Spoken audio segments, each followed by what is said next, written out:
What actually is democracy?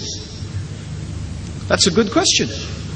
You see, no one is actually really ready to define democracy. All they will tell us is, democracy is good, democracy is right. What is democracy? Well, there's lots of different versions of democracy. They don't really want to define it, because they know that every definition they give does not actually realistically describe the system of government that they call democracy that they are practicing. Abraham Lincoln described democracy as the government of the people, for the people, by the people. This is one famous definition of democracy. In fact, the actual word democracy itself means in the original Greek, rule of the people. That's what it means. If we take the concept of democracy in its absolutely pure sense, its literal meaning, the rule of the people, for the people, by the people, and that's all we're doing right now. We don't pretend to get any more sophisticated. Let's just take that meaning and examine that meaning, because at least that's one we can start with. Then is this something compatible with Islam? Is it? I just told you what Islam is in its essence. Islam is submission to Allah. Islam means obeying Allah's Sharia. Islam means obeying Allah's law. Islam means that what is halal has been decided by Allah, and what is haram has been decided by Allah, and what Allah decides is halal, was halal in the time of the Prophet ﷺ, is halal today, and will be halal until the Day of Judgment. And what Allah made haram in the time of the Prophet ﷺ is haram today, and it's going to be haram until the Day of Judgment. We rule ourselves in our personal lives, and we should, as Muslims, be ruled in our public lives by the law of Allah. Therefore, one of the names of Allah is Ash-Shari, the lawmaker, and He is Al-Hakim, the wise, and Al-Hakim, the judge, so that when we judge, we should judge according to what Allah has revealed. And as Allah mentions in the Quran, those who do not judge by what Allah has revealed, they are the disbelievers. And those people who do not judge by what Allah has revealed, they are the wrongdoers. And those who do not judge by what Allah has revealed, they are the evildoers and the oppressors. So therefore, how can the law and the sovereignty being with Allah be compatible with the law and the sovereignty being with the people?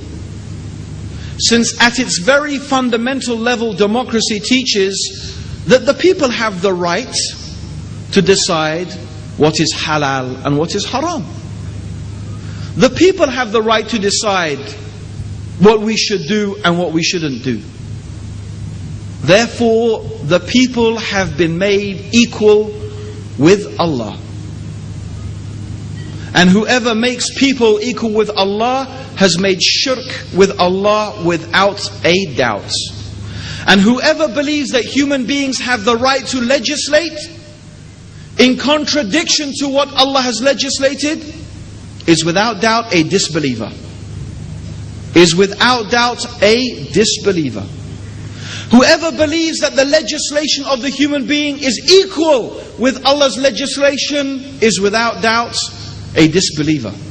Whoever believes that the legislation of the people is superior to Allah's legislation is without doubt a disbeliever. Whoever believes that it is permissible and allowed to judge and to legislate in contradiction with Allah's judgment and legislation is without doubt a disbeliever. However, if some Muslim, out of weakness, out of a deficiency in their iman, or due to their particular situation in a particular environment, is forced to do something, or from their desires and their weakness does something or implements something in their life which contradicts Allah's Sharia, this of course does not make you a disbeliever. This is a sin, because you accept in your heart that what Allah has legislated is the best, and that we must follow Allah's legislation. So let us take a simple example. If a person drinks alcohol, does that make them a disbeliever? No. If a person drinks alcohol, it does not make them a disbeliever. And all the Muslims, from the companions and all the scholars afterwards, except the extreme sect of the Khawarij, which many scholars said they are not Muslim anyway, they all agreed that no sin, the committing of a sin, does not take you out of Islam. There is no sin that makes you a kafir. No sin makes you a disbeliever. So if you drink alcohol, you do not become a disbeliever. You do not leave the fold of Islam. Yes, your iman may hover above your head during that time you are drinking alcohol, but you do not actually stop becoming a disbeliever. In fact, and the same with fornication or adultery. And there were people who committed adultery in the time of the Prophet. As you know, the woman and the man who committed adultery in the time of the Prophet, and they came and they said, "O Messenger of Allah, implement Allah's punishment on me." And when they started reviling this woman, the Prophet said, "Leave her, because her tawbah is so great that its tawbah, the amount of this tawbah would encompass all of the people of Medina." So she did not become a disbeliever because of this act. But if someone was to say, there is nothing wrong with drinking wine, it's halal, now that would make someone a disbeliever. Because now they have claimed that whatever Allah has made haram, they had claimed now that what Allah made haram, they made it halal. Okay? So back to the issue of democracy. There is no doubt that we Muslims must implement Allah's Sharia in our personal lives. Because the Sharia is not only some punishments that we find in the Quran, like chopping off the hand of the thief. This is one of the hudud, and there are only 4 or 5 of such hududs. The Sharia is everything. Praying, fasting, your personal life. This is all the Sharia. So we must implement this in our life. But if we were to fail due to weakness in our iman, or due to being forced due to circumstance, not accepting it in our hearts, then this does not make us disbelievers. This is very important to understand that. So therefore, now let's go back and let us ask, if democracy means that sovereignty is with the people, that the people have the right to decide what's halal and haram, and it's up to them, then no Muslim with any mustard seed's worth of iman can agree with this.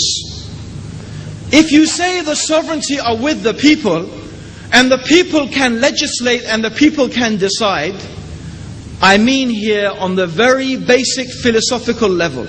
I know that countries have constitutions.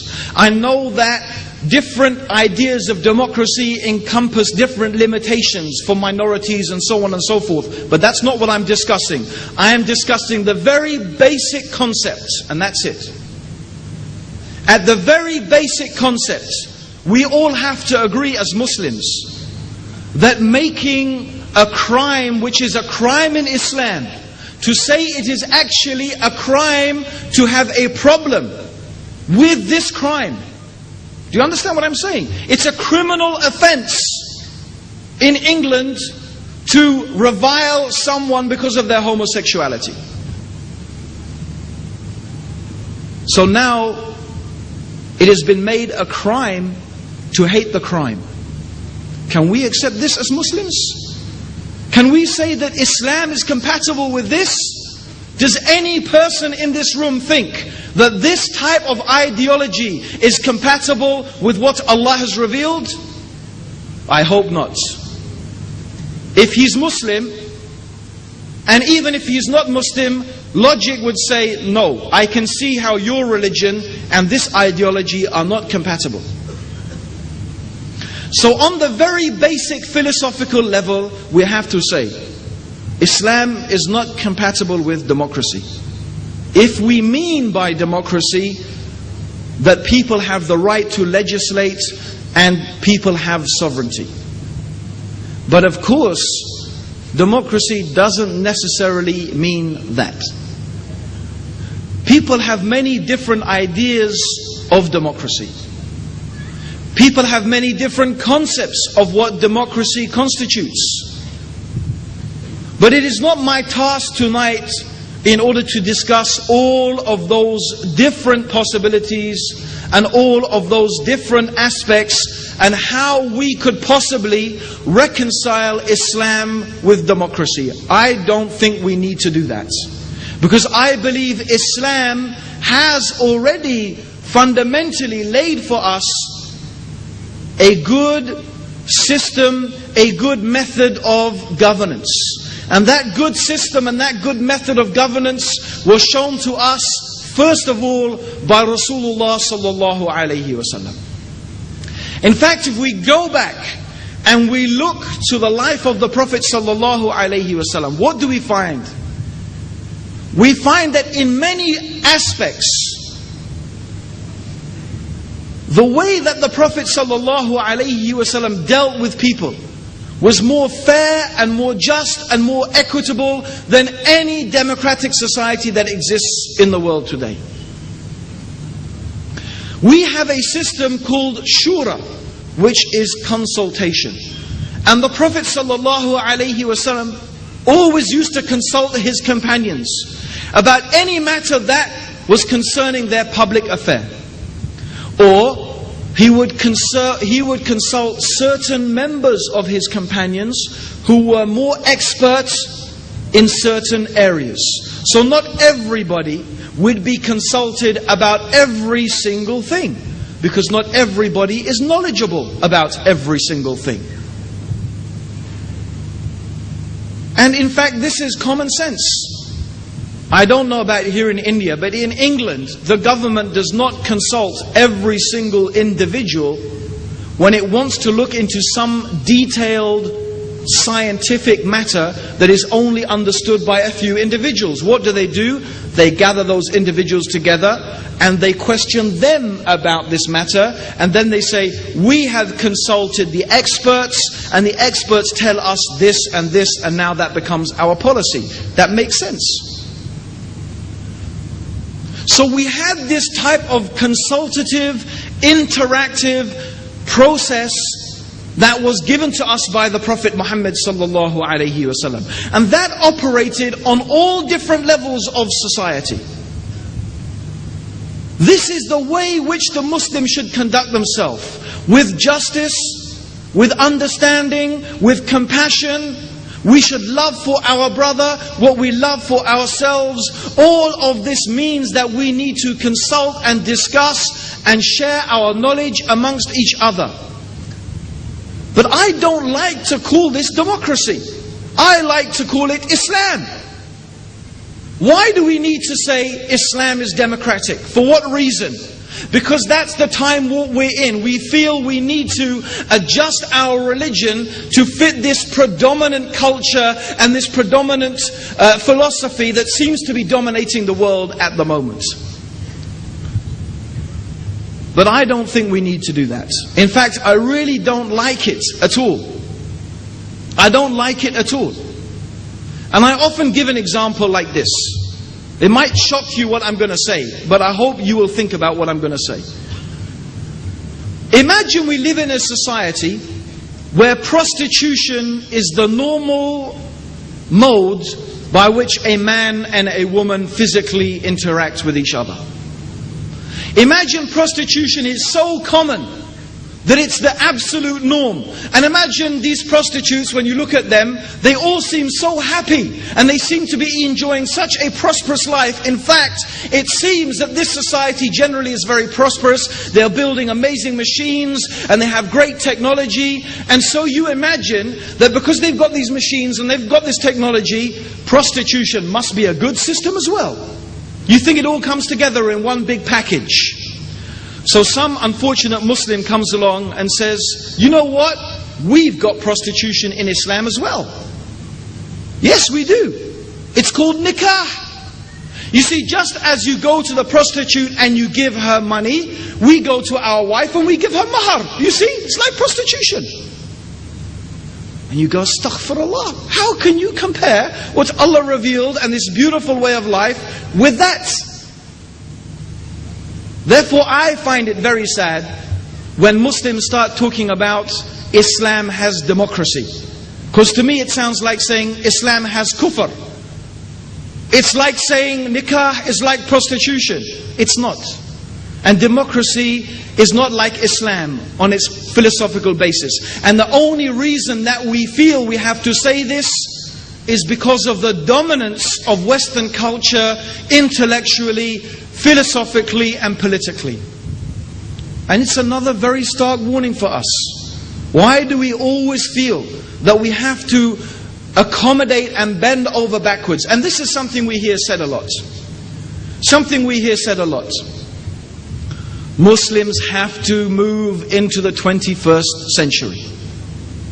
Islam has to move and go with the flow. We have to adapt ourselves and change ourselves. As I read in an article recently, if Islam, as we claim, is a way of life for all places and all times, then Islam has to adjust itself for all places and all times. This is another straw man. Remember straw man? I talked about the straw man the other day. You build up an argument only to knock it down yourself. But it's not what we claim. We claim that Allah expects us to worship Him and follow His religion to the best of our ability in every place and every time. That does not mean that Islam changes in order to make itself fit. That is not what it means. If modern society conflicts with our religion, you know what I say? Stuff modern society. Stuff it. I need to worship Allah subhanahu wa ta'ala. How long am I going to be here on this earth? A small amount of time.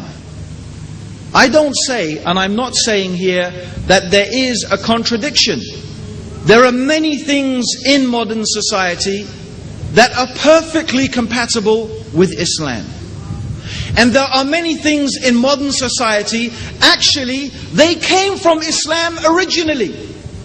And in fact, this is the amazing thing. When we actually study many of the qualities that we find existing in the Western world, when we look at the history, we find that these things already existed in the Islamic civilization. And in fact, the West, the West took those ideas from us, they implemented them, and we stopped implementing them. We can take many examples. If you read the writings, for example, of Western observers of Islam, who were writing 150 years ago, they were praising how Islam did away with racism. How Islam was a religion that accommodated all races and all peoples. Now we find who is the one leading and stepping forward in eliminating racism. It is America. It is Britain. It is these countries. In their own countries, they are making big efforts to eliminate racism. It's not something they invented. We had that in our religion for for so many hundreds of years. But unfortunately, that is one thing that the Muslims, that we had, and we've lost it. There are many things that we had if we look in our religion. The idea that it doesn't matter what background you are from. You could be the son of a dustbin cleaner, a farm worker, and you could be a scholar, you could be a doctor, you could be an engineer, you could do any career. If we look in history and we search, where does this concept come from? If we look in the West, we find that the West had something very similar to the caste system. They had the feudal system. The feudal system meant that if you were born a peasant, the peasants were called serfs. If you were born a peasant, born a serf, you were a virtual slave to your lord, who was the landowner. You were a virtual slave, and you stayed a serf. You stayed a serf. You were born a serf, and you stayed a serf. You were born a merchant, you stayed a merchant. You were born a knight, knighthood stayed in your family. You were born a baron, that stayed in your family. So all of these things were set in concrete. A serf could not become a knight. It couldn't happen. Nor did a knight become a tradesman. Which civilization in the world do we find did not recognize such distinctions? Allowed freedom of movement between people and professions? Islam. This came from Islam. Which civilization, if we look, had a system of justice where it didn't matter what part of society you are from? You could be the leader. You could be a nobleman. You could be from whatever section of society. But the Qari or the judge could bring you in front of him and make a judgment from you, and it didn't matter. This was Islam. We have so many famous stories and so many famous incidents from the life of the companions. It didn't matter who you were or from what part of society you were. You were all under the same law. This is an idea that they have in the West. And I remember a friend of mine recently, he gave me, quite a long time ago, he phoned me up, and Dick Cheney, who is one of the most important people in America, very close to the president, maybe he's even the vice president, I'm not quite sure. You may know that he was recently taken to court for corruption. So my friend phoned me up, he said, have you heard the news? You see these Americans? That Dick Cheney, he's now in court for corruption. And this brother, he's a friend of mine, he's from Dubai. I said, yes. Isn't that amazing? I wonder, my brother, do you have anything like that in Dubai, where one of your princes or one of your leaders committed an act of corruption and he would stand in front of the court like that? Then he got embarrassed. Then he got embarrassed and he didn't say anything. You see, brothers and sisters, if you really want to know why, if you really want to know why and you want to see why, Allah has given these people power in the land, and the power has gone from us, is because these are the principles they live by. They may have many bad qualities, but still by and large, although I think it is changing, but still by and large they have this concept of justice.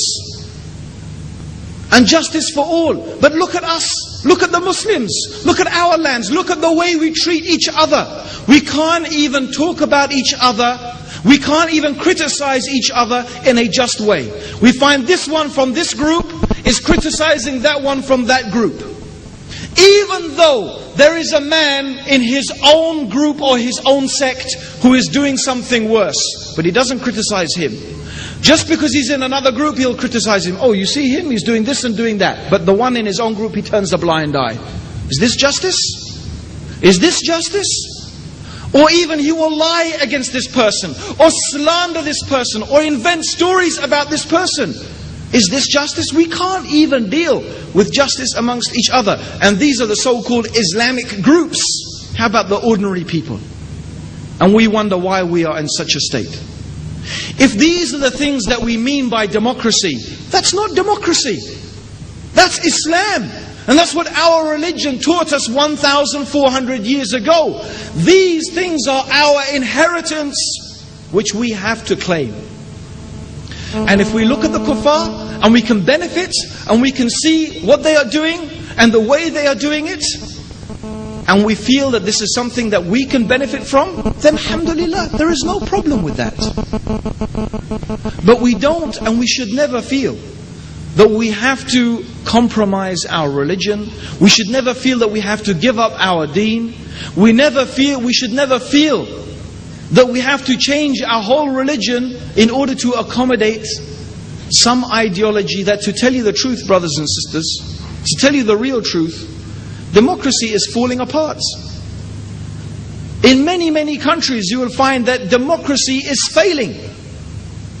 In fact, they are subtly, bit by bit, giving up on democracy. In fact, my personal belief is that there is no such thing as democracy anyway. It doesn't even exist. It doesn't even exist. What they have in the West, actually, in my opinion, is the illusion of democracy. It's the illusion of democracy. They make people think and believe that they have a choice, that they can influence things, but in reality, they can't change anything. The people who control the world are the same people who have always controlled the world.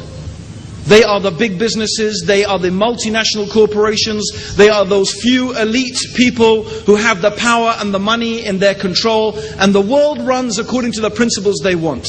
They don't care whether you have girlfriends or boyfriends, whether you're a homosexual, whether you drink alcohol or take drugs. In fact, you know what? They're like that. Because the more you follow that corruption, the more miserable your life will become. And the more miserable your life becomes, the more you need to fill your life with fashion, with film, with drink, with music, and with all the consumer things that they want you to say, look, buy this, buy that, have this, have that. That's the way to be happy. Miserable people consume. So actually it's for their benefit to create a society like that. So they imagine. So I'm not really sure anyway that the so-called democracies even have democracy. And one of the things that highlights that for me is that in England recently, not only in England, but in Italy and all over Europe, they had massive demonstrations against the war in Iraq. In England we had 2.5 million people gathered together to protest this war. In Italy, it was 5 or 6 million. This is the biggest demonstrations there have ever been in history in Europe that we know about. They found through polls that the majority, and in some cases the large majority of the population opposed this action. But they still went ahead and fought the war. What happened to the rule of the people, for the people, by the people? What happened to the people deciding what we should do and what we shouldn't do? And so we find in many countries that is the case. We find in many countries that is the case. I don't know much about Indian politics, but I suspect that a very small minority actually decides what happens in this country. In America, George Bush was not even democratically elected. He was appointed by the Supreme Court. In fact, he was in the process of losing the election. He was in the process of losing it, and they stopped the count, as it's very famous, what happened in Florida. And in fact, they manipulated the vote so that George Bush should win. What sort of democracy is this? So this is what we really find. That, as the famous saying goes, democracy is hypocrisy. And the reality is, when we look at many of these so-called democratic countries, what do we find? Exactly that, hypocrisy. And I look forward to the day when Muslims will stop apologizing, stop being so apologetic, realize that they have the most beautiful deen, that doesn't need any changing, it doesn't need adjusting. All we need to do is recapture the true spirit of Islam as it was practiced by the Prophet ﷺ. And then once again, brothers and sisters, once again, we will be a shining light and a guide for humanity to follow. But this is going to happen. This is only going to happen when you change your life. When you and me, brothers and sisters, when we implement Allah's law in our life, when we implement Allah's Sharia in our life, when we obey Allah, when we display the characteristics of gentleness and kindness and love and compassion and justice, yet at the same time firmness upon obedience to Allah, we will see that when we have established the Islamic State in our hearts, Allah will establish the Islamic State on the earth. Allahumma salli ala Muhammadin wa ala alihi wa sahbihi wa sallam.